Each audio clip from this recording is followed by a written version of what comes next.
Quand, en master de bioinformatique, on me parlait de mon futur métier, on me parlait de travailler sur des gènes, des ARN, des génomes entiers, voire même plusieurs génomes, travailler sur des protéines. Et puis, dans mon premier métier après le master, mon métier actuel en fait, j'ai rien fait de tout cela. Venez, je vous en parle tout de suite dans cette nouvelle vidéo.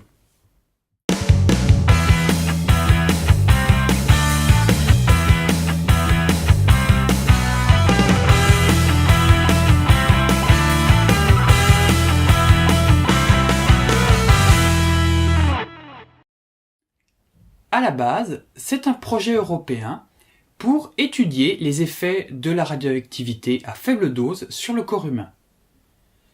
Parce que la radioactivité, on connaît ses effets sur le corps humain, mais à haute dose, notamment depuis certaines expériences pyrotechniques sévèrement irradiantes, à Hiroshima, à Nagasaki, mais pour les faibles doses, on manque de données.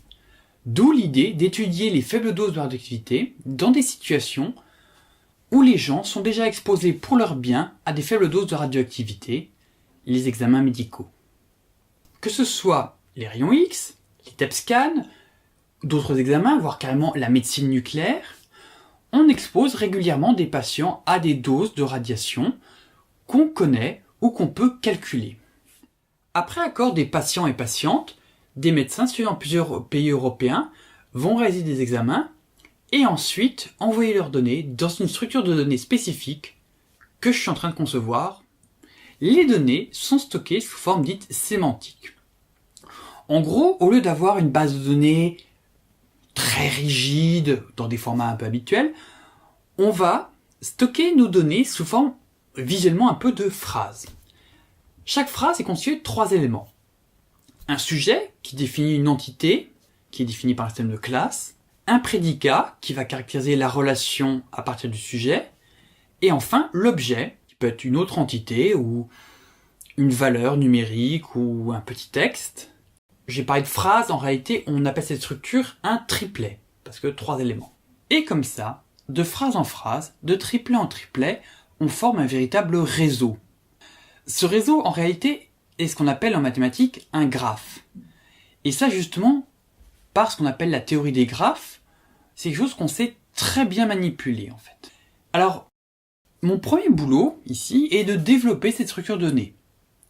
Les classes, chaque entité appartient à une classe qui peut elle-même appartenir à différentes classes et former ainsi une hiérarchie très complexe. Chaque classe intégrant elle-même des propriétés, des annotations qui servent à intégrer des connaissances à cette sorte de base de données. Par exemple, une définition, des noms alternatifs.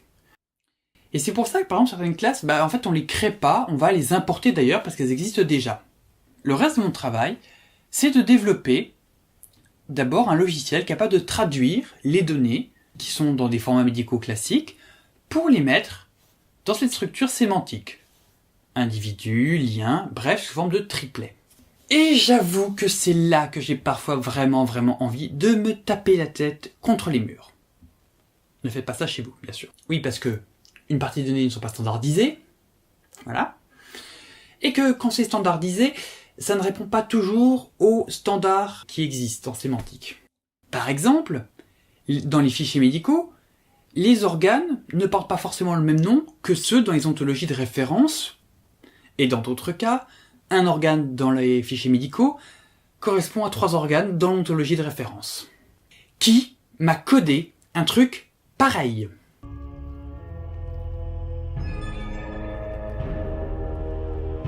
Ah, ouais d'accord, bon, je comprends mieux. Parce que dans certains cas, les données ne sont pas standardisées, il n'existe aucun cadre, et donc faut l'inventer en rencontrant les médecins, les physiciens, les spécialistes, pour le créer ce cadre. Et donc finalement, mon boulot, c'est tout ça.